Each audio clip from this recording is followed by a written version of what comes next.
Sigurado ka na ba, Leia, sa gagawin mo? Abay malayo ang labo dito sa Pampanga. Saka hindi natin alam kung tama ba ang address na nakita mo sa kapirasong papel doon sa gamit ng mga kapatid mo. Ni hindi mo nga siya makontak eh. Basta, sigurado ako, taga roon ang lalaki, Roy. Ang bata pa ng kapatid ko para makipagtanan sa lalaking ni mukha hindi ko nakita. Ni hindi pa nga pumupunta sa bahay para makilala ko. Paano mo makikita? Abala ka sa pagsasanay sa nalalapit na boomerang competition. Lalo na ngayon, hindi ka na sumali sa palaro. Nawala ng saysay ang mga paghihirap mo dahil sa pasaway mong kapatid. Paano ako makakasali? Mas nag-aalala ko kay Donna. 17 taong gulang pa lang ang kapatid ko. Minor de edad. Ako na lang ang natitira niyang pamilya simula nang maulila kami. Ako na lang din ang maghahanap sa kanya. Ay, o siya. Ikaw nang bahala. Wala na rin naman akong magagawa. Kasama na ako eh. Itinakas ko na nga itong minibus ni Airpat para sa'yo dahil hindi kita matiis. Walang kasiguruhan ng lugar na pupuntahan natin ha. Nagtataka lang ako kung bakit pati ang boomerang na yan dinala mo pa. Lumalakas kasi ang loob ko kapag kasama ko ang boomerang ko. Para kung ano man ang mangyari sa atin sa daan, may maipanlalaban man lang ako. Lalo na't ang balita ko sa Bicol ay may ilan-ilan pang naninirahang mga masasamang elemento. Kaya ba pinagdala mo na rin ako ng buntot pagi? Na panahon pa yata ito ng unang digmaan dahil sa sobrang kalumaan. Roy naman nakukuha mo pang magbiro, kabado na nga ako. Nag-aalala na talaga ako sa kapatid ko. Baka kung ano na ang nangyayari sa kanya. 2 araw pa lang naman siya nawawala kaya okay lang yun. Sigurado namang mahal niya yung lalaki kaya sumama siya sa nobyo niya. Namagitan ang katahimikan sa loob ng sasakyang minamaneho ni Roy. Habang si Leia ay nakatanaw sa unahan ng sasakyan, hawak ang kanyang paboritong boomerang. Kaibigan ng dalaga si Roy at magkasama na sila noon pa mang sila ay mga nag-aaral pa. Kapitbahay niya ito at madalas niyang hinihingian ng tulong kapag may problema siya. Mahusay na nagagamit ni Leia ang boomerang sa angular momentum at aerodynamica. Napapalipad niya ito ng malayo depende sa lakas ng paghagis.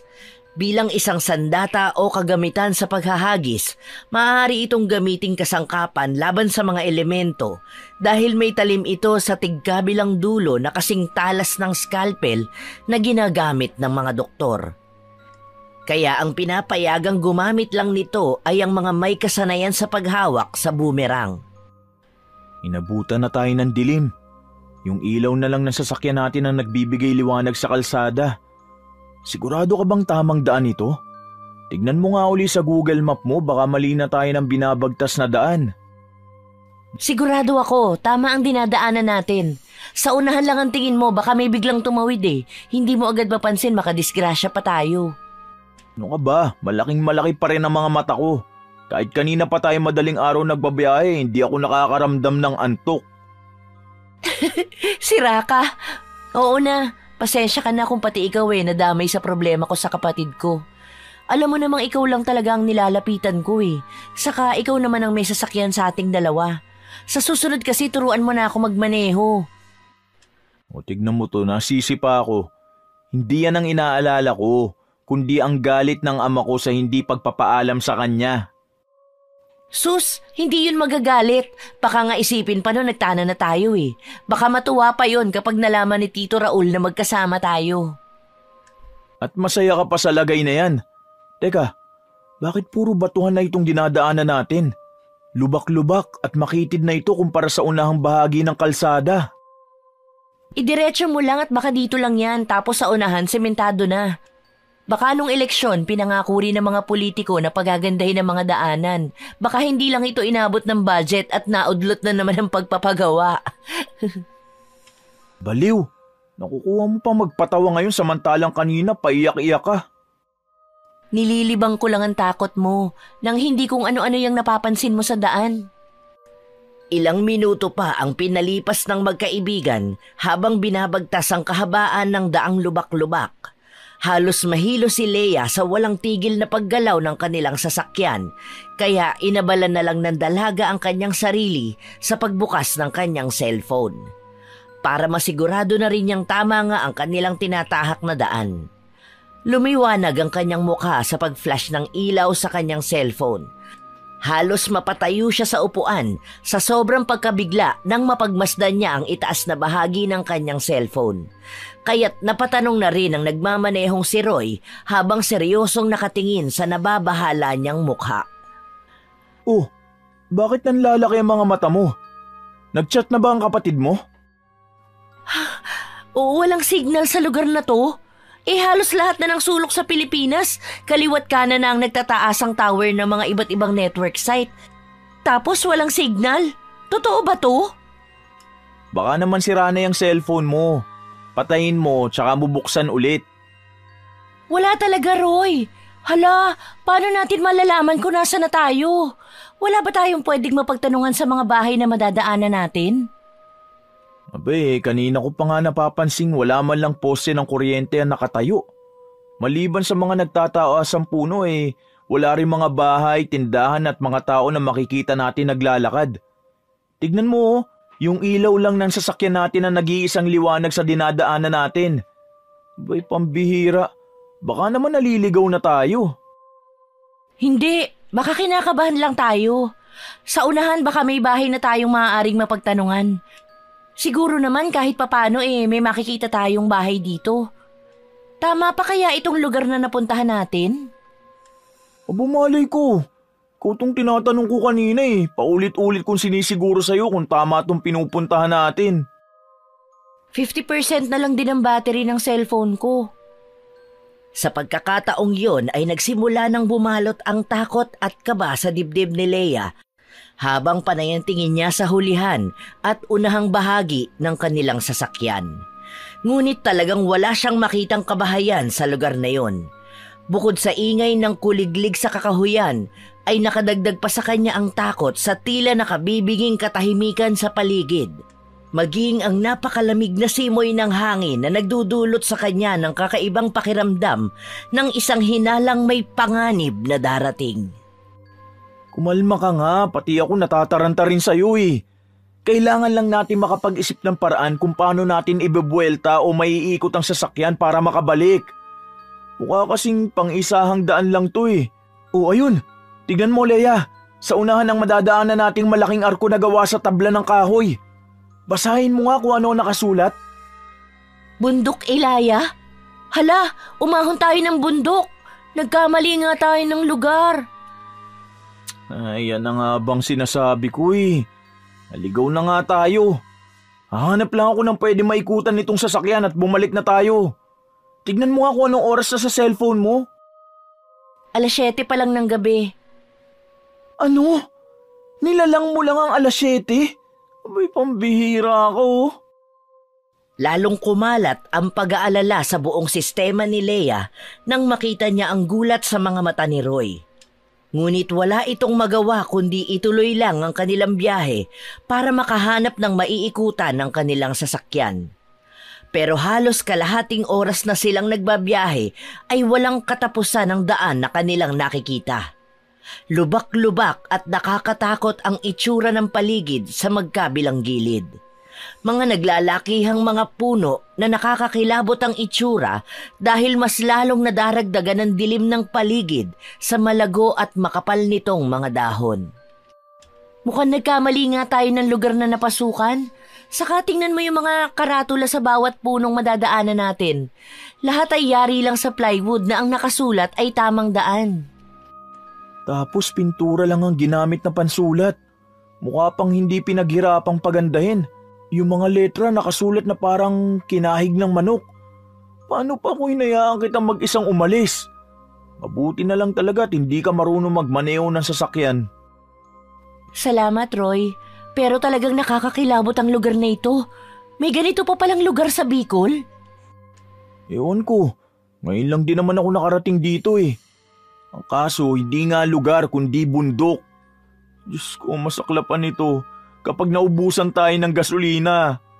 Naku, kapag nakita ko talaga yung kapatid mong yan, kukutusan ko talaga yan ng matindi. Baka sa mukha ni Roy ang matinding inis para sa kapatid ni Leia. Kahit galit na ito ay nakukuha pa rin ng lalaking pakalmahin at pigilan ang sariling emosyon kahit siya ay nakaramdam na rin ng matinding inis sa kapatid. Kung hindi ito naglayas ay wala sila ngayon sa ganitong sitwasyon. Habang natahimik silang dalawa na halos ang maririnig na lang nila ay ang ingay ng tunog ng makina ng sasakyan, sa kalagitnaan ng pagmamaneho ni Roy ay natanaw nila ang lalaking tumatakbo. Pasalubong ito sa kanilang sasakyan. Diyos ko, Roy! Nakikita mo ba yung lalaking tumatakbo? Maraming dugo ang kanyang katawan. Anong gagawin natin? Kumalma ka lang, nandadamay ka ng tarantay. Hindi natin siya bababain at baka nga modus lang nila yan para maniwala tayo at malagay tayo sa panganib. Hindi natin kabisado yung lugar. Paano kung peke lang yung dugo? Papalapit na siya sa kinaroroonan natin. Pero bakit parang may humahabol sa kanya? Walang sapin ng paa niya. Tad-tad ng sugat sa katawan at sira-sira ang damit ng lalaki. Mukha na siyang baliw pero parang totoong nasa panganib siya. Tulungan niyo ako! May humahabol sa akin, mga halimaw! Nakikiusap ako! Buksan niyo ang pinto! Namumutla ang lalaki at napakaraming dugo na bumasa na sa kanyang damit. Halatang malayo na ang natakbo nito galing sa kung saang lugar. Panay ang kalampag nito sa pinto at harapan ng salamin habang humihingi ng saklolo sa kanila. Dumidikit din ang dugo ng lalaki sa harapang salamin ng kanilang sasakyan. Kaya't mas lalong nakaramdam ng takot si Leia. Lalo na ang paminsan-minsang paglingon nito sa likurang bahagi ng daang pinanggalingan nito. Kaugnay nito ang pagtataasan din ng mga balahibo niya sa katawan sa malakas na ingay ng nanginginig nitong boses. Inihinto ni Roy ang sasakyan at pinasakay ang lalaki. Nang makapasok ito sa loob ng sasakyan ay sakalang din napansin ni Leia. Nanginginig ang tuhod at buong katawan ng lalaki na parang balisa. Bakit parang umalinsangan ang paligid, Roy? Saka anong mga yan? Masyadong madilim. Hindi ko makita ang tinuturo mong mga nilalang. Ang napapansin ko lang, parang mga gumagapang silang mga hayop habang nakatungo. Kahit anong mangyari, wag na wag kayong hihinto. Saka nila ako magpapaliwanag. Kailangan makaalis na tayo sa lugar na to. Pero bago yun, nakikiusap ako na balikan natin yung kasama ko. Kung totoo mang mga halimaw nga ang humahabol sa'yo, bakit parang mga kambing lang naman ang kinatatakutan mo? Saka hindi kami pupunta sa kasama mong kailangan natin balikan. May iba rin kaming gustong puntahan. Nakikiusap po ako. Parang awa nyo na. Ang mga humahabol sa'yo na sinasabi mo, mga kambing lang o baka mga hayop lang sa gubat ang mga nakita mo. Masyadong madilim ang daan kaya guni-guni mo lang yun. Huwag mo na kami idamay, pwede? Roy, mukhang nagsasabi siya ng totoo. Huwag ka basta magtitiwala. Ngayon lang natin siya nakasama. Nakita ko kasing parang mga ordinaryong kambing lang ang mga humahabol sa atin Tingnan nyo. Nariyan na! Hinahabol na nila sa sakyan natin! Bilisan mo, kuya! Mga halimaw sila na alaga ng mga aswang! Anak ng putya, anong klase mga nilalang ang mga yan? Halos mapasigaw sa takot si Leia nang mapansin niya ang mga nakakatakot na halimaw na pilit humahabol sa umaandar nilang sasakyan. Lubak-lubak ang daan kaya isa pa yon sa mga naging dahilan kung bakit bumabagal ang takbo ng sasakyan. Sa wakas ay nakarating sila sa gubat na may saktong espasyong para makaikot ang minibus. Pero dinig na dinig nila ang pagsampa sa bubungan ng kanilang sinasakyan. Sa malas at pagkataranta ni Roy ay naibangga nito ang minamanehong sasakyan sa isang malaking puno dahilan para tumigil ang makina at umusok ang unahang bahagi nito. Roy! Pinabasag nilang salamin ng mga bintana! Anong gagawin natin? Mukhang kailangan natin bumaba ng sasakyan. Kung totoo mga aswang sila, kakailanganin natin ng buntot pagi at gamitin mo ang lahat ng husay mo sa paggamit ng boomerang. Ikaw naman lalaki, may dala ka bang armas o kahit na anong panlaban sa mga aswang? Jay po ang pangalan ko. Wala po ako ibang dala maliban sa kutsilyo ko pong ito. Wag po tayong bababa. Kailangan paandarin niyo ulit ang sasakyan. Hindi niyo sila kayang labanan, marami sila. Sandaling napahinto si Jay sa pagsasalita nang mula sa likurang bahagi ng sasakyan ay nakapasok na ang isang halimaw dahil nabasag na nito ang salamin. Nakakapanindig ng balahibo ang makintab na balat ng aswang habang naglalaway ito na humihingal. Nakangisi na parang isang mabangis na hayop at hindi nila inaasahan ang buong itsura ng nilalang nang tamaan nito ng liwanag. Ang dalawa nitong ulo ang tumambad sa kanila. Biglang bumuga ng apoy ang kaliwang ulo ng aswang kung kaya't napatalon sila pababa ng sasakyan. Nagulat sila sa taglay na kakayahan ng halimaw. Nagbubuga sila ng apoy. Ngayon lang ako nakakita ng ganyang nilalang. Ano bang klaseng lugar ito? Kailangan nating makahanap ng mapagtataguan. Pansamantala muna nating iwanan ang sasakyan. Si Jay na iwan sa loob, tulungan natin siya. Diyos ko, pakiramdam ko nasa ibang planeta tayo. Ngayon lang ako nakakita ng mga ganong klaseng nilalang. 2 ulo at yung isa bumubuga pa ng apoy. Ang hirap paniwalaan ng mga nangyayari. Sa palagay ko, tayo ang lagot ngayon. Bakit? Sinundan ng tingin ni Roy ang mga mata ni Leia kung saan siya nakatitig. Napaatras ang dalawa nang makita ang galit na itsura ng mga aswang. Humigpit ang kapit ni Leia sa kanyang hawak na boomerang. Sa kabila ng husay niya sa paggamit nito, ay hindi niya alam kung sino at alin ang uunahing patamaan ng kanyang boomerang sa mga aswang na nasa harapan nila. Kapag binitawan ko ang aking boomerang, kailangan nating makabalik sa loob ng sasakyan. Nakikipaglaban din ang lalaki sa loob. Wala na tayong ibang mapagpipilian kundi ang lumaban sa mga halimaw na to. Mag-iingat ka! Pumosisyon ng dalawa sa pagsugod sa mga nilalang. Suminga pa nga ang pinakamalaking aswang na mukhang kambing kung kaya pinakawala na ni Leia ang hawak niyang boomerang. Umiikot-ikot yon sa ere at 2 agad sa mga aswang ang tinamaan sa leeg. Bumagsak ang kaliwang ulo sa lupa na nagpahabol pa ng pagbuga ng apoy sa bibig. Lalong naulol sa galit ang pinakamalaking aswang sa ginawa ng dalaga. Pagbalik ng boomerang sa mga kamay ni Leia ay wala na silang inaksayang oras. Pinaikot niyang muli ang boomerang para naman sa aswang na nasa loob ng kanilang sasakyan. Naitulak ni Roy ang aswang at mabilis na nagtungo sa unahan ng minibus para imaniobra ang sasakyan at paandarin. Nakailang pagpihit ito ng susi ng sasakyan bago tuluyang napaandar ito. Sakalang din nagkaroon ng pag-asa si Leia na muling makasakay sa bus. Ngunit sabay-sabay na sumugod sa kanilang kinaroroonan ng mga aswang kaya't nabaling ang atensyon nila sa kalaban. Roy, ikaw na ang maunang sumakay. Ako na muna lalaban sa kanila. Kailangan ko lang maiwasan ang binubuga nilang apoy. Nasa kaliwang ulo ang kahinaan nila at yun ang pupuntiryahin ko. Lalo lang silang dumadami, Leia. Tara na! Diyos ko, Roy! Itinakas na ni Jay ang sasakyan natin! Iniwan niya tayo! Halos mangiyak-ngiyak sa pagtakbo pahabol si Leia sa papalayong minibus. Ganon din ang mga aswang kaya't nagpa-ekis-ekis sila ng takbo para lang makalayo sa mga aswang na humahabol din sa kanila. Binalot ng kaba ang dibdib ng dalaga. Hindi niya alam kung makakaligtas pa sila sa kamay ng mga aswang. Hindi naman akalain ni Leia na maaabutan siya ng isa sa mga halimaw at biglang kinalmot ng mahaba nitong kuko ang kanyang balikat. Aray! Ang hapdi ng balikat ko! Ano nangyari? Hala, may aswang sa likod natin at yung balikat mo may kalmot na ng halimaw! Ipakita mo ang buntot pagi at pakakawalan ko sa ere ang aking boomerang! Hindi na nag-aksaya ng oras si Leia na muling paikutin sa ere ang kanyang boomerang. Pinatamaan niya ang pinakamalaking aswang at agad na naputol ang kaliwang ulo nito.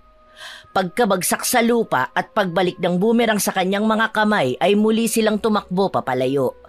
Dala ng pagod at panghihina ng katawan ay napadapa si Leia at napasubsob sa makapal na bahagi ng mga basura.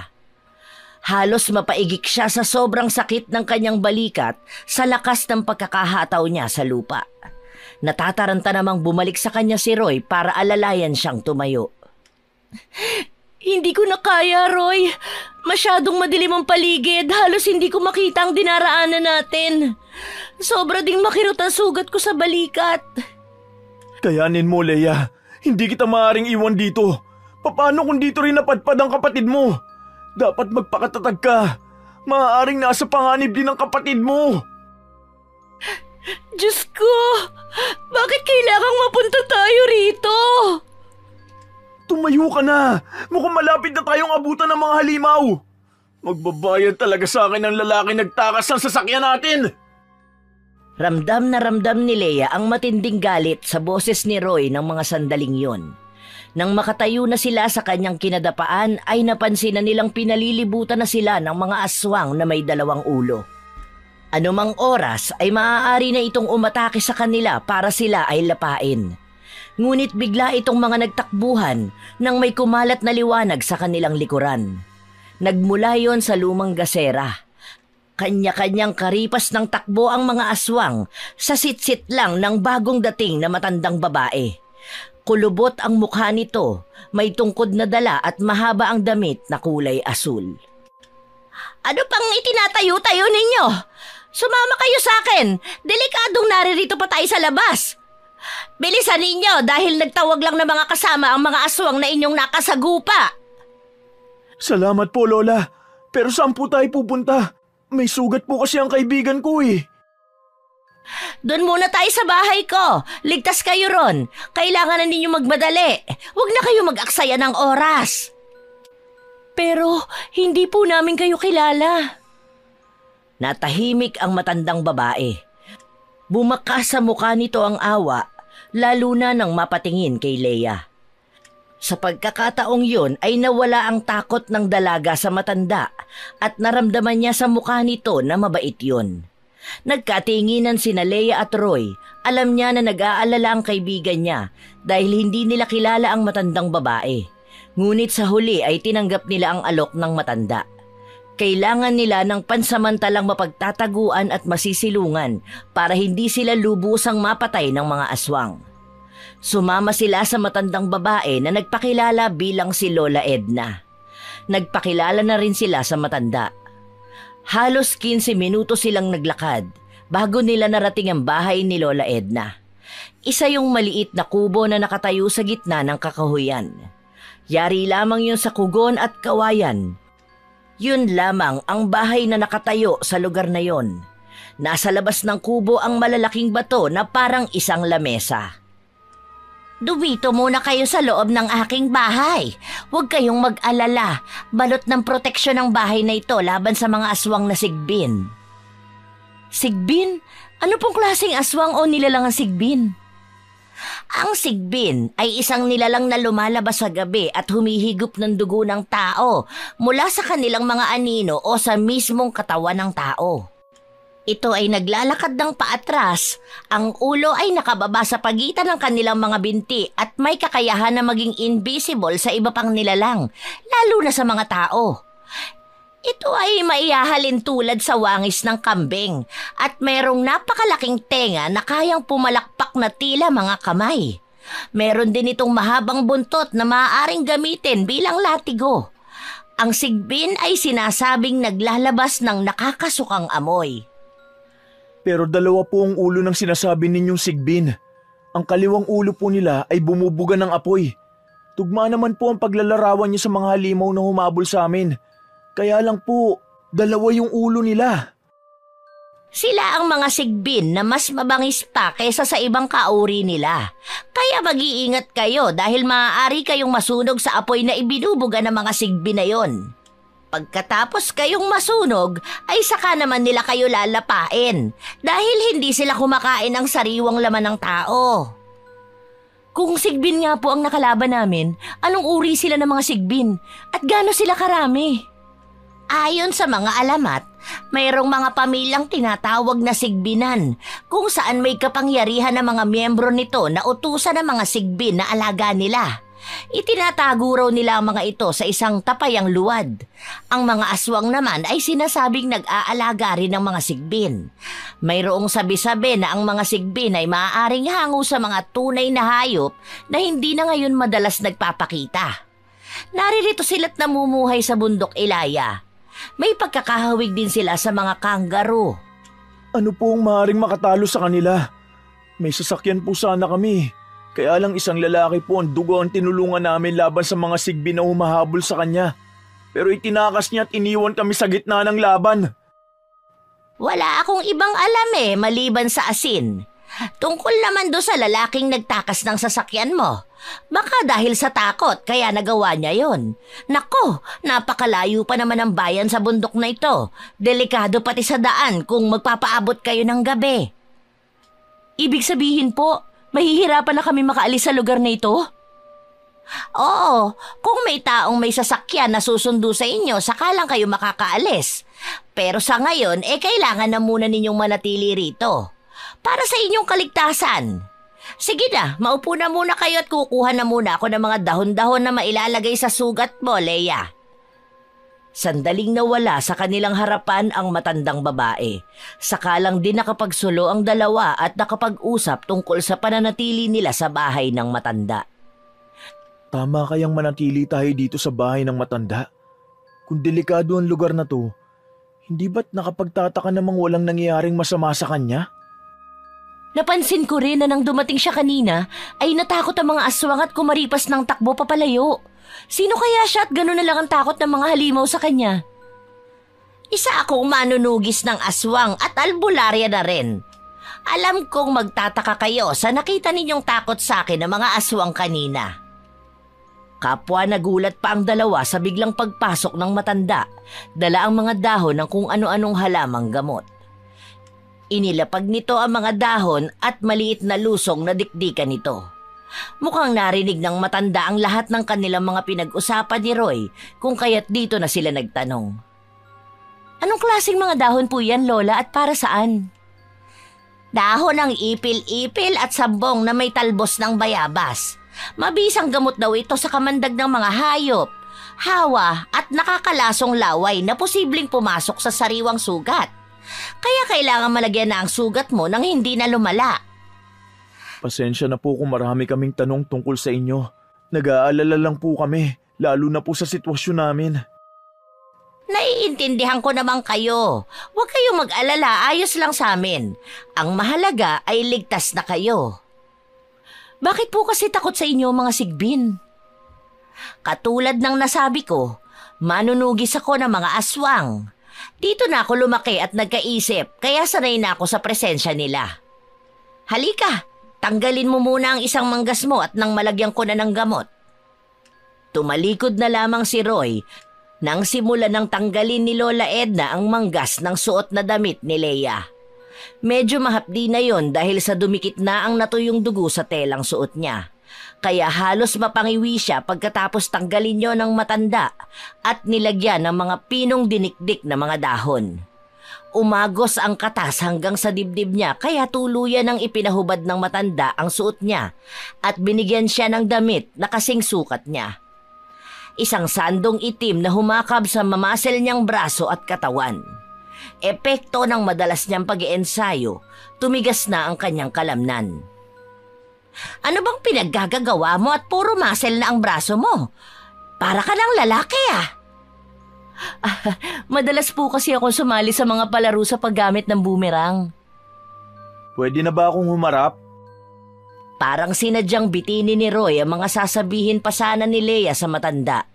Alam niyang wala pa rin itong tiwala kay Lola Edna.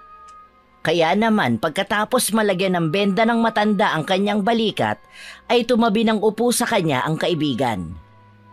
Pwede na kayong magpahinga ang dalawa. Kung nagugutom kayo meron pa akong natirang nilagang mais sa kaldero. Kumuha na lamang kayo. Hanggat maaari wag na wag kayong aalis sa bahay ko o maglilibot sa paligid ng bahay ko. Dahil maaari kayong makita ng mga Sigbin at bigla kayong atakihin ng mga aswang na yon. Lalo na at nalagasan na sila ng mga kasamahan. Marami pong salamat, Lola. Medyo mahapdi po pala ang gamot na nilagay niyo sa sugat ko. Dahil sinisip-sip na mga dinikdik na dahon ng mga mikrobyong naiwan sa sugat mo. Inumin mo na rin ang katas ng sambong na may luya. Tiyak na lalagnatin ka dahil sa pamamaga ng sugat mo. Bukas po uuwi na kami. Kung lalakarin po namin ang bayan, mga ilang oras po kaya? Ako matagal nang hindi nakakapunta ng bayan, pero mga 1.5 araw. dating na ninyo ang bayan. Hindi na nga nakaimik si Leia at Roy sa araw na nabanggit ng matanda. Parang nawawala ng pag-asang nalungkot ang mukha ni Leia habang nag-aalalang napatingin sa kanyang kaibigan. Nahaplos din niya ang kanyang boomerang na natuyuan na rin ang mga dugo ng sigbin.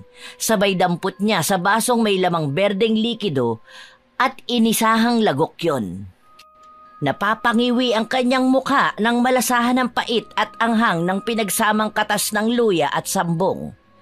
Iwan sa kanyang dila ang lasa na bahagya pang gumuhit sa kanyang lalamunan at sikmura dahil maligamgam ang tubig. Nagdulot naman yun ng ginhawa sa kanyang pakiramdam na parang inalis ang pagkirot ng kanyang sugat. Kinabukasan, naramdaman ni Leia ang mahihinang yugyog sa kanyang balikat. Narinig din niya ang mahinang boses ni Roy na tinatawag ang kanyang pangalan. Gising na. Mabuti na lang at mukhang malakas ka na. Kagabi naapoy ka ng lagnat. Hindi ko alam kung anong gagawin ko. Mabuti na lang tinulungan ako ni Lola Edna. Hindi ko na malayang nilagnat ako. Alam ko lang nakatulog ako. O Leia, humigop ka na muna ng mainit na sabaw ng nilagang talbos ng kamote nang bumalik na ang lakas mo. Kumusta na pala ang pakiramdam mo? Mabuti na po, salamat Lola. Walang anuman. Ako aalis muna. Kayo na muna ang bahala rito sa bahay. Maghahanap ako ng pwedeng mahiram na kabayo. Ang alam ko may kabayo si Paring Tikno. Pwede ninyong magamit yon. Hindi po kami marunong gumamit ng kabayo. Kaya wag na po kayong umalis. Paano kayo? Bukas po ng madaling araw aalis na po kami. Kahit papano naman po, bago sumapit uli ang pagdilim siguro meron na kami makikitang bahay. Kayo ang bahala. Sige na, magpalakas kayo para may labang kayo sa mahabang paglalakad. Pagsapit ng 12:00 ng madaling araw ay aalis na sana ang dalawa nang biglang makaramdam si Leia ng tawag ng kalikasan. Ihing-ihi na siya at hindi niya alam kung saan nagpunta ang matanda sa ganong oras ng gabi. Wala rin ito sa kwarto niya. Samahan na nga kita. Diyan sa likod na lang ng bahay. Dalhin mo ang boomerang mo ha. Panigurado lang kung sakali. Tara na at naiihi na ako. Teka, masyado namang madilim dito sa likod. Ayun siguro ang banyo nila Yun sa maliit na kubong may mga drum. Tamang-tama, may magagamit kang tubig. Mabilis na pumasok si Leia sa itinurong kubo ni Roy. Pagpasok niya ay sumalubong na sa kanya ang mabahong amoy na parang nabubulok na bagoong. Kaya inisip niyang baka palikuran na yon ang matanda. Pag-upo niya ay nakarinig na siya ng paglangit-ngit ng sahig, ngunit bigla na lang siyang nahulog at sa bilis ng pangyayari ay bumagsak siya sa sahig na lupa ng silid. Mas tumindi ang amoy ng nabubulok ng kung anong hayop. Napakadilim ng silid na kahit konting liwanag ay wala siyang makita.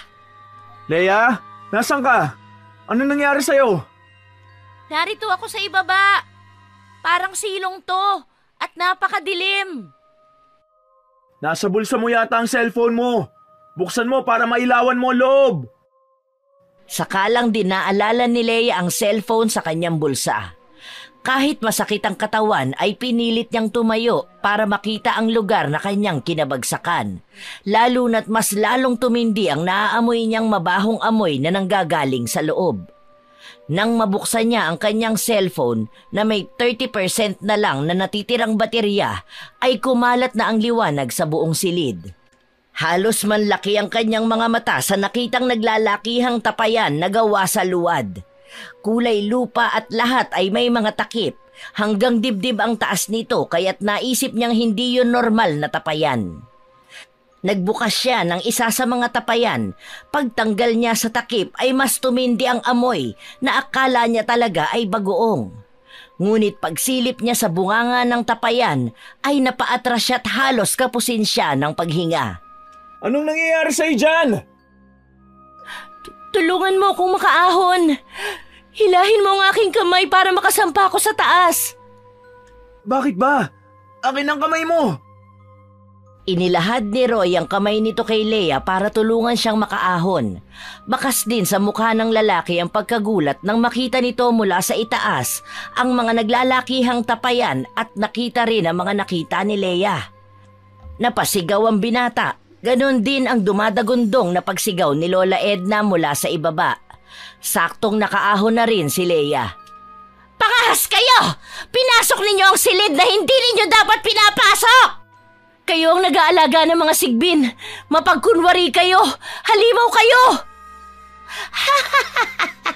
Hindi na kayo makakatakas sa mababangis kong mga alaga.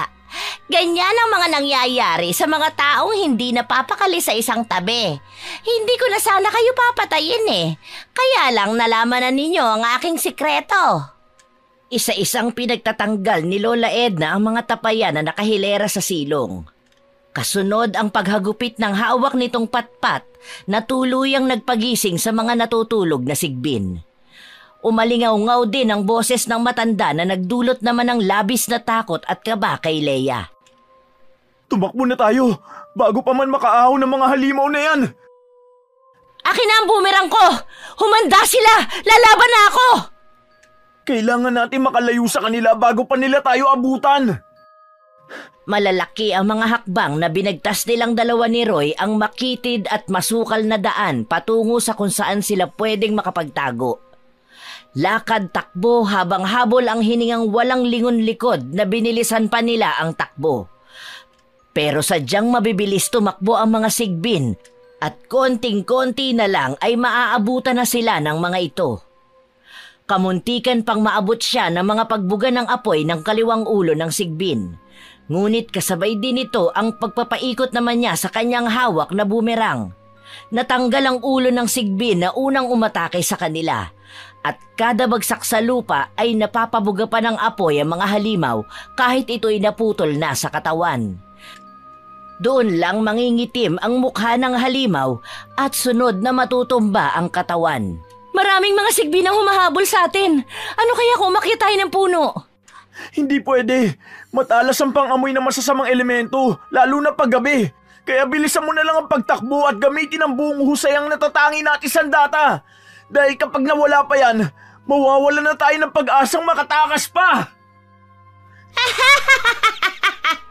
Sige lang, tumakbo kayo hanggat may lupa. Hindi na kayo makakatakas. Dito na kayo malilibing ng buhay. Ikaw ang malilibing dito ng buhay, matandang hukluban. Ganyan ba tumanaw ng utang na loob ang mga dayuhang ginamot ko ang sugat? Kasalanan ninyo kung bakit nangyayari sa inyo ito.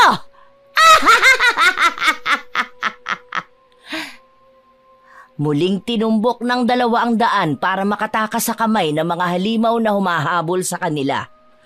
Pero sa pagtakbo nila sa unahan ay lumundag na ang malaking sigbin. Sumadsad pa nga ito sa lupa para maharangan sila. Sa pagkakataong yon ay napakapit sa braso ni Roy si Leia. Habang kip-kip ang bumerang sa kanyang mga kamay. Humarap sila sa matandang parang nagmukha na ring halimaw sa paningin nila. Sa wakas, makakatikim na rin ng karne ng tao ang aking mga alaga. Irereserba ko muna ang isa ko pang bihag sa kabilang kubo. Kayo muna ang uunahin ko. Sino? Kaya ba wala kayo sa silid nyo kanina? Dahil bukod sa amin meron pa kayong naloko at nauto. Parang kamukha mo siya. Pakialamera din kagaya mo. Takot at pag-aalala ang bumakas sa mukha ni Leia nang tumingin siya sa mukha ni Roy. Takot na baka yun na ang katapusan nila at pag-aalala na baka ang kapatid na niyang si Donna ang tinutukoy ng matanda na sinasabi nitong bihag sa kabilang kubo. Dala ng bugso ng kanyang damdamin, pinakawalan niya ang hawak na bumerang patungo sa kinaroroonan ng matanda. Subalit hindi niya inaasahang masaluyo ng matanda at pinaikot pabalik sa kanya. Mabuti na lang at mahusay din siyang sumalo kaya't nailaga niya ang sarili niyang sandata na tatama sana sa kanyang leeg. Sige! Sugurin ninyo ang inyong pagkain. Huwag kayong magtitira sa kanilang mga katawan. Lasapin ninyo ang sariwang dugo ng mga taong yan. Ito ang lasapin ninyo! Mga halimaw! Takbo na, Leia!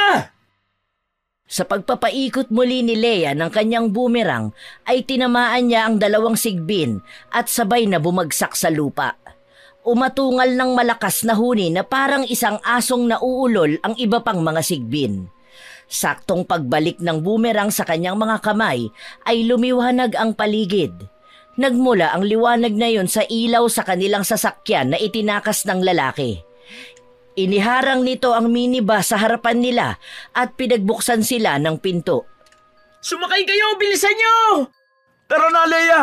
Kailangan na natin sumakay! Donna! Walang mapagsidlan ng tuwa ang puso ni Leia nang makita ang umiiyak niyang kapatid. Agad siya nitong nakilala pagkasampa niya ng sasakyan. Pati ang mabilis na pag-andar ng kanilang sasakyan ay hindi na niya alintana dahil lumapit na siya sa kinaroroonan ni Donna. Mahigpit niya itong niyakap at napahagulgol na rin ang iyak. Pero nagulat silang dalawa ng kanyang kapatid nang biglang suntukin ni Roy ang nagmamanehong lalaki. Kuya! Huwag mo saktan si Jay! Bakit ba? Tinatanong mo kung bakit? Isa ka pa! Alam mo bang iniwan kami ng lintik na lalaking to sa gubat matapos namin siyang iligtas ng ate mo? Patawarin niyo ako, pero hindi ko na alam ang gagawin ko. Desperado na akong iligtas si Donna na higit na mas kailangan ng tulong dahil nakagapo siya sa gitna ng mga sigbin sa kulungan mismo ng halimaw. Salamat dahil iniligtas mo ang kapatid ko, pero mali talaga ang ginawa mo. Paano kung napahama kami dahil sa ginawa mo? Makakaya ba ng konsensya mo? Hinintay mo sana kami makasakay bago ka umalis. Pasensya na po, ate. Nataranta na po talaga ako eh. Ang mahalaga, ate, ligtas na tayo. Sa palagay ko ay hindi pa. Tignan niyo sa likuran ng sasakyan. Napakaraming mga sigbin ang humahabol sa atin. Kumapit lang kayo. Kabisado kong lugar na to. Hindi sila makakaabot sa atin. Ilang oras na lang sisikat ng araw. Hindi na sila makakalapit sa atin dahil kailangan na nila ulit bumalik sa kanilang pinagtataguan. Ako na ang magmamaneho. Baka iwanan mo uli kami. Kuya, tama si Jay. Mas kabisado niya ang lugar na ito. Kailangan magtiwala muna tayo sa kanya. Hindi ko rin sila pwedeng atakihin ng gamit kong boomerang dahil sa malakas na hangin. Maaaring makaapekto ito sa ikot ng aking sandata. Sakalang din napaupo si Roy sa hulihang bahagi ng sasakyan habang katabi nito si Leia na nakatanaw din sa walang kapagurang paghabol sa kanila ng mga sigbin. Ano nang gagawin natin? Kasalanan mo to eh. Masyado kang mapusok. Umalis ka ba naman at sumama sa lalaking yan? Ni hindi mo man lang inisip ang mararamdaman ng kapatid mo. Patawad, kuya.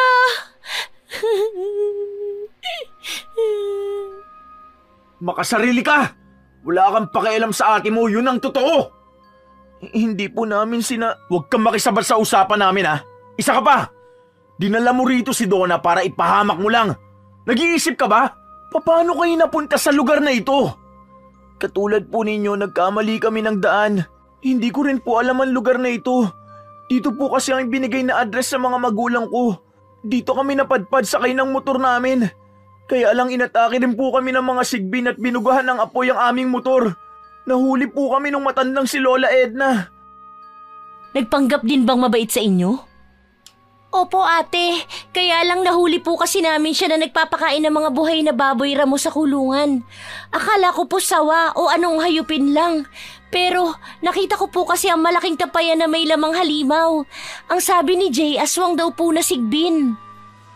Kaya maging aral sa inyo ito. Bakit kailangan nyo pang magtanang dalawa?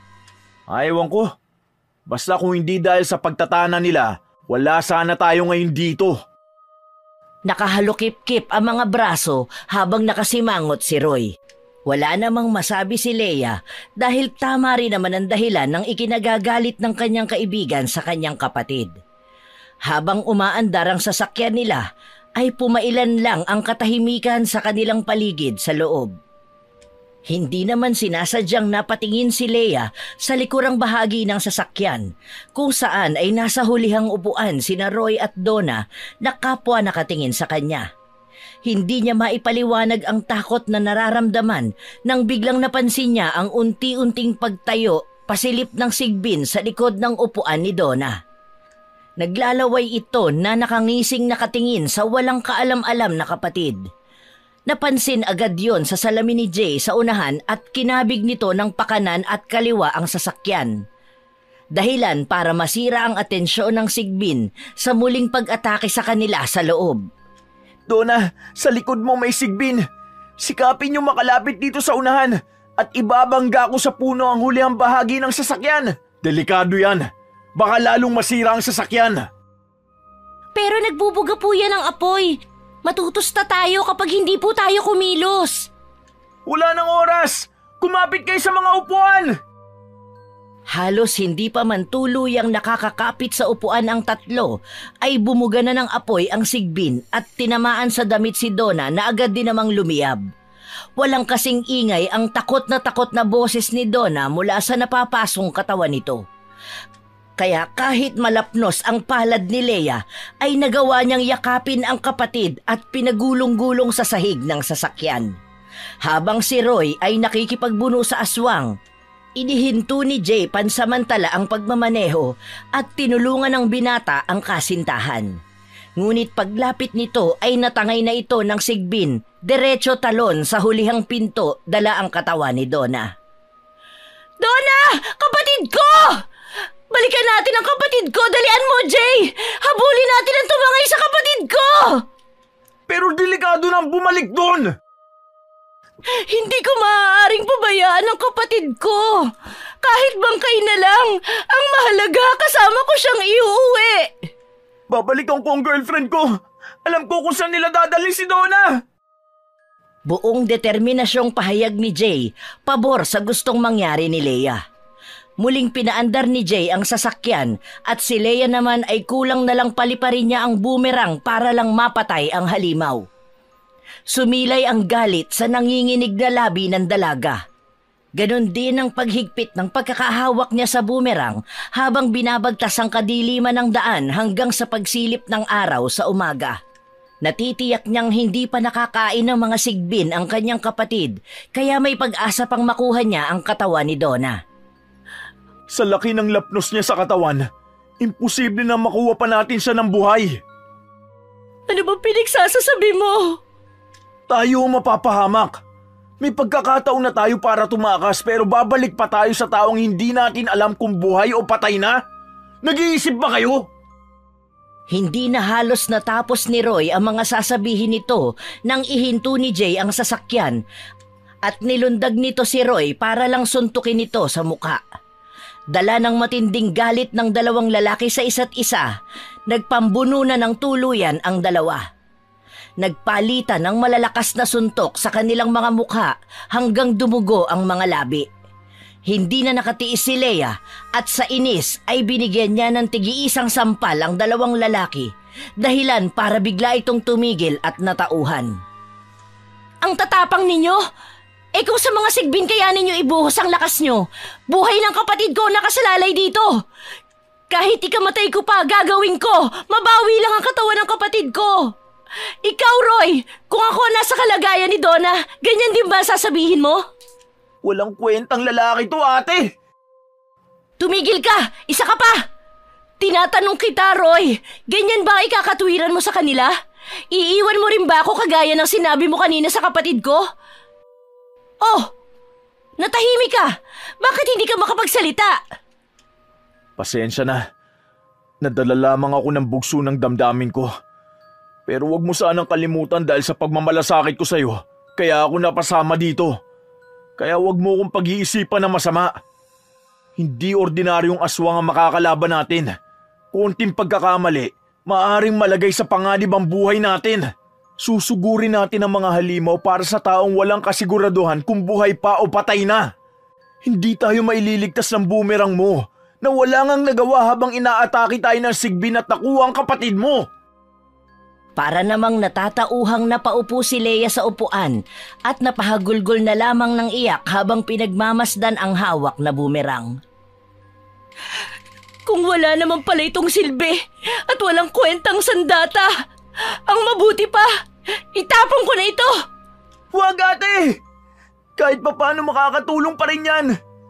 Ibig sabihin lang ni Kuya Roy, pamalit lang sana sa sandata kapag nasa laban na tayo. Gasolina lang ang nadala ko. Na sa tingin ko pwede na para sunugin ang silid-tulugan ng mga sigbin. Sisirain natin ang mga tapayan ng matanda na pinagtataguan niya ng kanyang mga alaga. Tama. Natutulog na ang mga sigbin sa mga ganitong oras ng umaga. Kaya kakailanganin natin magmadali. Ako naman, may mga dala akong kagamitan na pang-ayos ng sasakyan. Sa palagay ko, pwede na yun. Ang ibig mo bang sabihin? Tutulungan mo na kami? Oo, patawarin mo ako sa mga nasabi ko kanina. Nabigla lang talaga ako. Di ba may buntot pagi tayong dinala? Tama, nasa compartment ng sasakyan. Wala nang oras, kailangan na natin magmadali. Dala ang mga gamit na kakailanganin nila. Muling pinaandar ni Jay ang sasakyan. Pumwesto naman sa unahan si Roy katabi ni Jay, habang si Leia ay sa likuran at nililinisan ang kanyang sandata. Mabilis ang pagtakbo ng minibus nang magsimulang magkwento si Jay kung paano siya nakakuha ng gasolina. Papalabas na sana kami ni Donna sa lugar na to para tumakas at iwan kayo. Kaya lang nakilala niya tong sasakyan. Umiiyak siya matapos kong mailarawan sa kanya mga itsura niyo. Nakiusap siyang balikan ko kayo dahil ate niya raw ang nakuhanan ko ng sasakyan. Bumili siya ng gasolina dahil alam niyang yun lang ang makakapatay sa mga aswang. Kung ganon, wala na sana kami kung hindi dahil sa kapatid ko. Oo, ate. Patawarin mo ako sa naisip kong paraan para iligtas ang kapatid mo. Kung ganon ay naisip pa rin tayo ng kapatid ko. Hindi ko lang talaga lubos maisip kung bakit kailangan mangyari ito sa atin. Huli na para magsisiyan. Harapin na lang natin. Huli man o hindi pa, ay wala nang puwang ang sisihan. Naluluhan na lang na napasubsob sa sariling palad si Leia matapos niyang marinig ang mga pahayag ni Jay. Gusto niyang magalit sa kanyang sarili. Hindi siya nagkaroon ng oras para sa kanyang kapatid para magabayan ito ng tama. Ngunit mas nangingibabaw sa kanya ngayon ang kagustuhan niyang makitang ligtas at buhay si Donna. Kahit napaka-imposible na. Kapag may nangyaring masama kay Donna, hindi ko sila mapapatawad. Dito mo na itigil ang sasakyan. Naririto na tayo. Walang iwanan sa laban na to. Dito tayo tatakbo kapag nakuha na natin si Donna at susunugin natin ang tapayan ng matanda. Ate, ikaw na ang humawak ng kutsilyong to. Isingit mo sa madali lang maabot ng kamay mo. Salamat. Tinanggap niya ang iniaabot na kutsilyo ni Jay sa kanya habang dahan-dahang humahakbang papalapit sa kubo ng matanda. Nakiramdam sila sa paligid na halos nakakabingi ang katahimikan. Hindi ko gusto ang pagiging tahimik ng paligid. Hindi maganda ang kutob ko. Kailangan talasan natin ang ating pakiramdam at ang ating mga mata. Yung gasolina, dala mo ba, Jay? Oo, kuya. Nandito, bitbit ko. Humakbang pa sila papalapit sa bahay ng matanda at hindi nila inaasahan ang mga sumunod na nangyari. Para silang mga daga na nahuli sa patibong. Si Leia ay nakatuntong ng tali. Humigpit yun at dinala siya sa itaas ng puno habang nakatiwarik. Ang dalawa namang lalaki ay kinulong ng lambat na gawa sa maitim at makapal na tali, diretso din sa itaas ng puno habang nakabitin. Pumailan lang ang matinis na boses at tawang tagumpay ng matandang babae na lumabas sa pinagtataguan nitong malaking puno ng santol. Patunay na matagal nang nagkukubli ito doon at kusang hinintay ang kanilang pagdating. Para itong mangkukulam sa paraan ng pagtawa nito, bumigay pa ang maiitim nitong mga ngipin na nakadagdag sa nakakikilabot nitong itsura. Ang akala ba ninyo ay tumanda akong tanga? Alam ko nang pupunta kayo rito para sa kasamahan ninyong dinala sa akin ang alaga ko. Pakawalan ninyo kami! Nasaan ang kapatid ko? Ilabas mo siya! Ano ako, hangal? Para pakawalan kayo at ng kapatid mo? Nasaan ang girlfriend ko? Pakawala mo si Donna! Ah, siya pala si Donna. Sandali at kukunin ko. Sandaling nawala sa paningin ng tatlo si Lola Edna habang si Leia na nakabitin ay pasimpleng dinukot ang kutsilyong ibinigay sa kanya ni Jay. Akma na sana niyang puputulin ang tali nang dumating naman ang matanda na may itinutulak na kariton na lagayan ng basura. May gulong ito na yari sa kahoy. Nang mapagmasdan ang itsura ng kapatid na nakaupo sa kariton, duguan ito at wala ng buhay, lapnos na rin ang katawan, ay mas tumindi ang galit ni Leia. Napapaluhang pinagmasdan niya ang kawawang kapatid. Si Jay ang walang tigil sa kasisigaw habang umiiyak. Donna! Indilat mo ang mga mata mo! Nandito kami, ililigtas ka namin! Pakiusap, nangako ka, walang iwanan! Donna! Isinusumpa ako! Pagbabayaran ninyo ang ginawa ninyo sa kapatid ko! Papatayin ko kayo kasama ng mga halimaw mong alaga!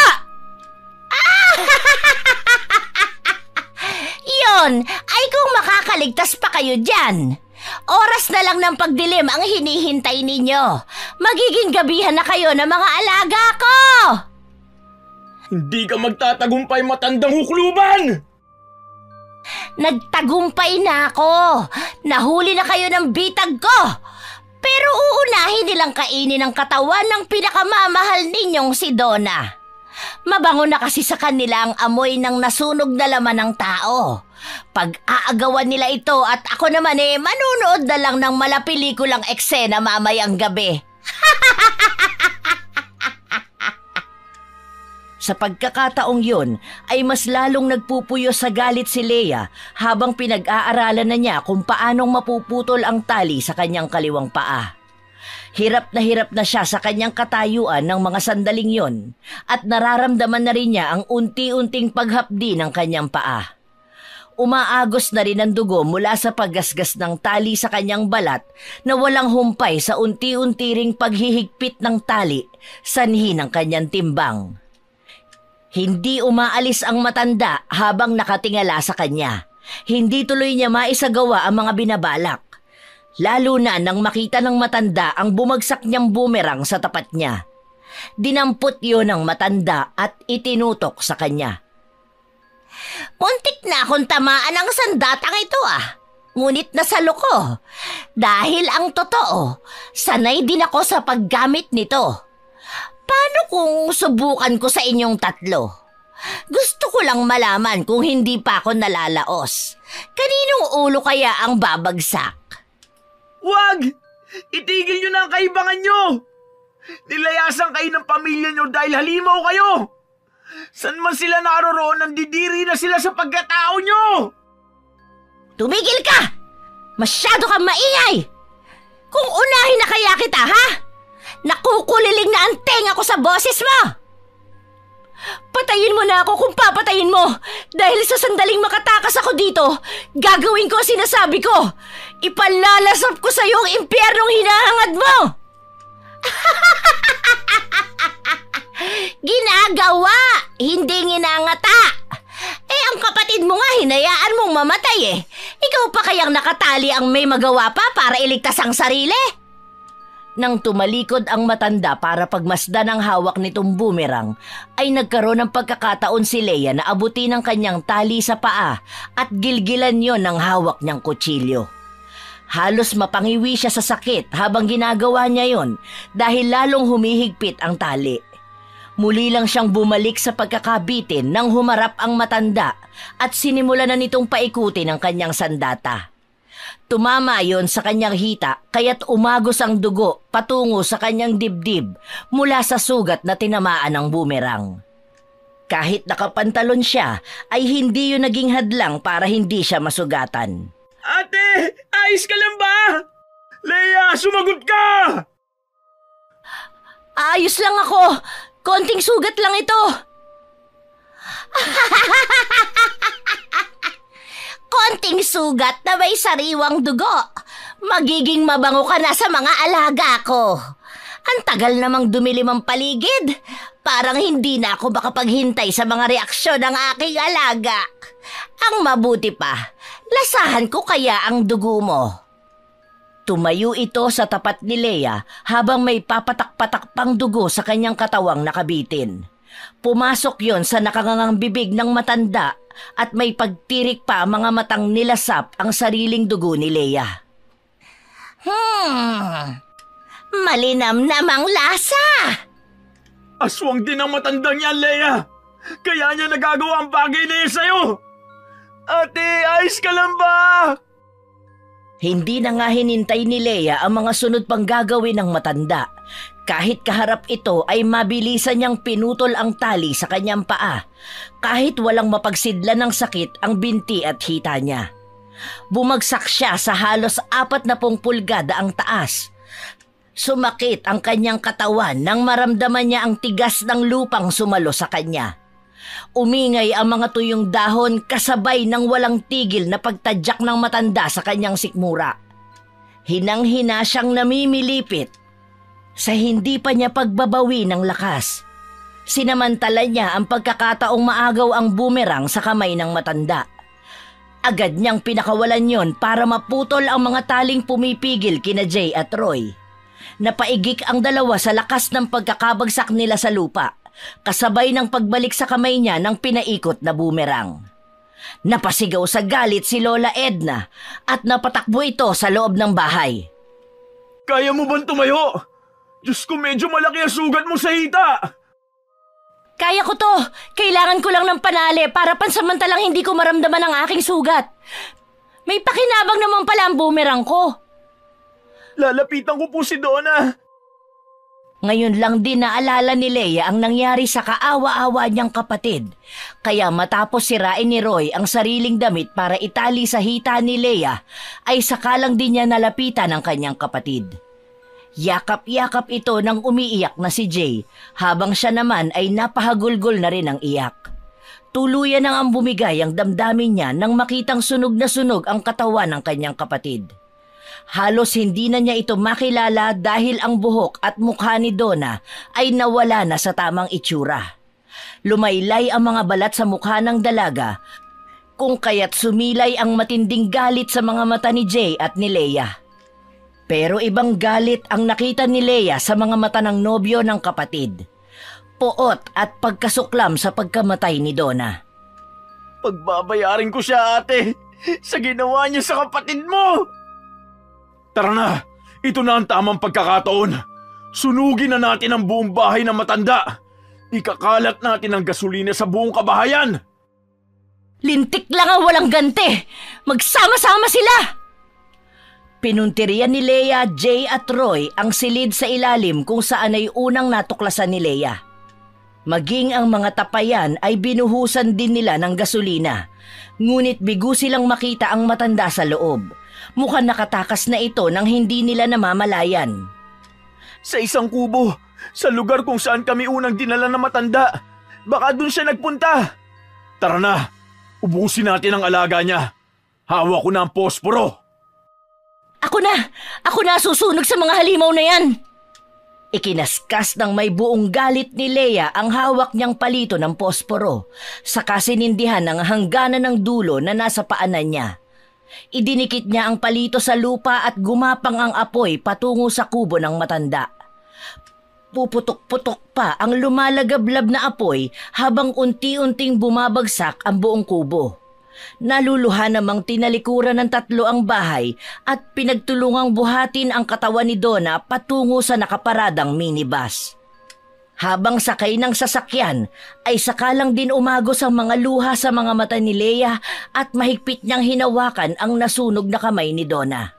Sa kalagitnaan ng pagmamaneho nila patungo sa kabilang kubo, ay natanaw nila ang matanda sa unahan ng daan. Nakangisi ito habang nakaharang sa kanilang dinaraanan. Sa likod nito ay mga naglalakihang mga sigbin na may 2 ulo. Sagasaan mo, Jay! Diyan pa lang makakabawas na tayo ng kalaban! Pero nauna na silang sumampa sa bubong ng sasakyan! Bilisan mo, Jay! Oo, kuya! Kumapit lang kayo! Mabilis ding nakatalon si Lola Edna sa kabilang gilid nang paandaran nito ng sasakyan ni Jay para sagasaan ito. Kaya't mas lalo itong nagalit at ipinahabol sila sa maraming sigbin na walang tigil sa pagbubuga ng apoy para sila ay atakihin. Ihinto mo ang sasakyan sa lugar na direktang sisikatan ng araw. Kaya siguro sila nakalabas ng gubat ay dahil sa madilim dito at walang sinag ng araw. Kaya doon tayo, hindi sila makakalapit sa atin. At habang nakatayo sila sa pag-aabang sa atin, aatakihin ko naman sila ng aking boomerang. Tara na! Harapin natin sila! Hindi naman nakakalapit ang mga sigbin na galit habang nakangisi sa kanila. Lumalabas ang mga laway sa bibig sa init na mula sa sikat ng araw. Para silang humihingal at pagod na pagod, parang pinilit lang gisingin ng isabak sa labanan. Tinansya muna ni Leia ang pagpapaikot niya ng kanyang sandata at sa pagbitiw nga niya ay lumagpak sa tabi ng matanda ang ulo ng sigbin na tumangay sa kapatid niya. Sumugod sa kanila ang matanda at hindi niya inaasahang napakahusay rin pala nito pagdating sa pakikipaglaban. Hindi ako makakarating sa edad kong ito na ang alam paputyo-putyo ang laban. Huwag mo akong maliitin. Isa ka pa ring talunan. Wala kang pamilya. Halimaw ang itinuturing mong kapamilya, inutil ka. Kesa naman sa'yo na wala na kang magulang, wala pang kapatid. Nag-iisa ka na lang. Sakalang naalala ni Leia ang nangyari sa kapatid. Buong higpit niyang hinawakan ang boomerang at pinaikot yun sa ere. Nailagan ng matanda ang pagtama ng kanyang sandata, pero bago pa man bumalik sa kamay niya ang boomerang ay nagawa na niya itong mahablot sa buhok. Kinaladkad niya ito sa lupa habang hawak rin ito ang kanyang braso para pigilan siya sa binabalak niyang gawin. Saan mo ako dadalhin? Kung saan ka nararapat, tanda! Wala kang puwang sa Bicol na ito. Huwag mong dungisan ng kasamaan mo ang lugar na to. Tatapusin ko na ang pananatili mo. Isasama kita sa hukay. Wag! Pakawalan mo ako! Bitawan mo ang buhok ko! Ang dulong patali mismo ng boomerang ang siyang ginamit ni Leia para sugatan sa katawan ang matanda. Sa kamay, braso at binti sa harap mismo ng mga alaga nitong sigbin, hiniwaan niya ang balat nito. Nagkagulo ang mga halimaw na nagtutulakan pa sa pag-aagawan. Ito ang kahinaan ng mga nag-aalaga ng sigbin. Hindi sila pwedeng masugatan at matuluan ng dugo sa katawan dahil kapag nagkataon at maamoy siya ng mga sigbin, siya mismo ang magiging pagkain ng sariling alaga. Anong gagawin mo? Hindi ito maaari! Pagkain na rin ang tingin ng mga alaga mo sa'yo. Parusa yan sa kasamaan mo. Ngayon mo ipakita ang lahat ng galing mo kapag hinabol ka na nila. Walang yaka! Magbabayad ka! Gawin nyo na ang plano natin. Ibuhos ang natitirang gasolina sa kanila. Para sa pagbuga nila ng apoy, lahat na sila ay mapupunta ng impyerno. Pagkakaguluhan ng mga sigbin ng katawan ng matanda dahil sa sariwang dugo na naamoy ng mga alaga niya. Walang iniwan sa mga ahas na kahit sariling amo, tutuklawin nila. Tulungan mo ako, Jay! Apo ko! Nakikiusap ako! Patawarin mo na ang lola, ha? Parang huminto ang oras sa mga narinig ni Leia mula sa matanda. Ganon din si Roy na kapwa din niya napatingin sa gawin ni Jay na may hawak na gasolina. Hindi ito nag-atubiling binuhusan ng gasolina ang matanda ng walang imik. At sa paglapit ng mga sigbin kasabay ng pagbuga ng mga apoy ay kasama ring natupok ng apoy ang katawan ng matanda. Nakuha pa nitong tumayo at nakapagsalita para kay Jay. Patawarin mo ako, apo ko! Hindi ko sinasadya!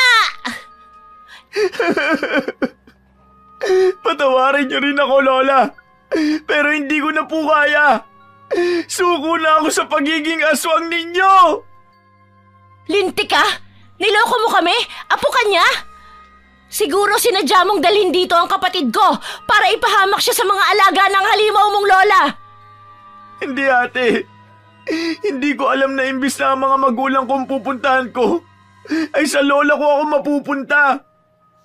Pinatay ng mga sigbi ng mga magulang ko. Kaya wala na akong nagawa ng masira ang sinasakyan naming motor. Maniwala ka, ate! Ang ibig mo sabihin, kasama mo ang mga magulang mo nang pumunta kayo rito at nagawa ng matanda na ipalapa sa mga alaga nito ang sariling anak? Oo, kuya. Hindi namin sinasadyang malaman ang sikreto ng lola. Kapalit nito ay buhay sa mga makakatuklas. Naunang natuklasan ng aking mga magulang ang lihim ni lola, kaya pinapatay niya ang mga magulang ko. Sumunod ay si Donna. Iniligtas ko siya, ate. Kaya huwag niyong isipin na kakampi ako ni lola. Sa palagay ko mamaya na tayo mag-usap. May natira pang sigbin sa likod mo, Leia. Pinakiramdaman ni Leia ang kanyang likuran, kaya't narinig niya ang nakapangingilabot na huni ng isang sigbin. Parang isang mapanakit na tunog ng lata ang epekto sa kanyang pandinig. Ganon din ang pagkulong hininga na parang nabubulunan. Ang mabahong amoy ng bibig nito ay pumuno sa tindi ng bahong kanyang nalalanghap. Parang nabubulok na laman at naistak na bagoong.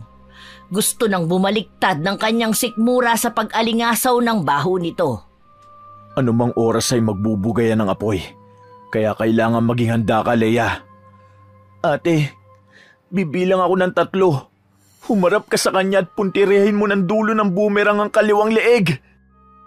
Lumayo kayo para hindi kayo abutin ng apoy. 1, 2, 3. Walang pag-aalinlangang ubod lakas na ipinanggilit ni Leia sa leeg ng sigbin ang hawak niyang boomerang. Ngunit nabugahan pa rin siya nito ng apoy at tinamaan siya sa braso. Kumalat ang hapdi at kirot ng pagkalapnos kaya't napaupo siya sa lupa. Sumaklolo naman sa kanya si Roy at ito ang nakipaglaban sa mga natitira pang mga sigbin. Ganon din si Jay na walang takot na sinalubong ang iba pang papasugod na aswang. Sa isang iglap ay nagkalat ang mga katawan ng aswang. Inipon nila isa-isa ang mga katawan ng halimaw at inilagay sa kubong pinagmula ng mga sigbin. Magkakasama silang 3 na nakatayo sa harapan ng lumang kubo para panoorin kung paanong unti-unting nilalamo ng apoy ang buong bahay. Nabigyan na ng hustisya ang pagkamatay ng mga magulang mo, Jay, pati ng kapatid ko. Umalis na kayo, ate. Pwede bang ako na lang ang maglilibing sa kapatid mo? Ililihim ko ang mga nangyari sa kanya sa lugar na ito. Mananatili siyang buhay sa mga alaala ko. Pasensya na, pero kailangan ko pa ring dalhin ang kapatid ko para maitabi ko siya sa puntod ng aming mga magulang. Marami pang investigasyon kapag dinala natin ang bangkay niya. Marami pang magiging proseso. Saka gugustuhin din ni Donna na manatili siya sa piling ni Jay. Pero... Nakikiusap ako, ate. Ako na pong bahala kung sakaling may magtanong kung nasaan ang kapatid mo. Ang gusto ko lang po ay makasama si Joy kahit na sa huling pagkakataon. May bibigay nga po pala sana siyang sulat sa inyo nang magpasya siyang sumama sa akin. Mensahe po niyan sa pagkakamaling naging desisyon namin.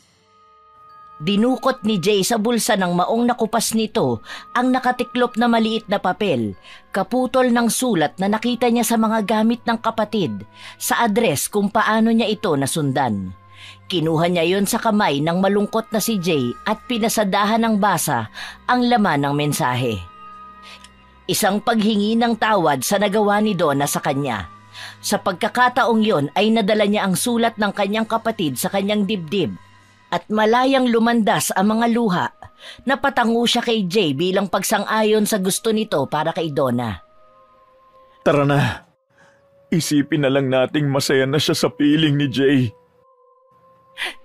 Ikaw na ang bahala kay Donna. Magpapaalam muna ako sa kapatid ko. Makakaasa ka, ate. At salamat. Patawarin mo ako sa laki ng perwisyong idinulot ng pamilya ko sa kapatid mo at sa'yo.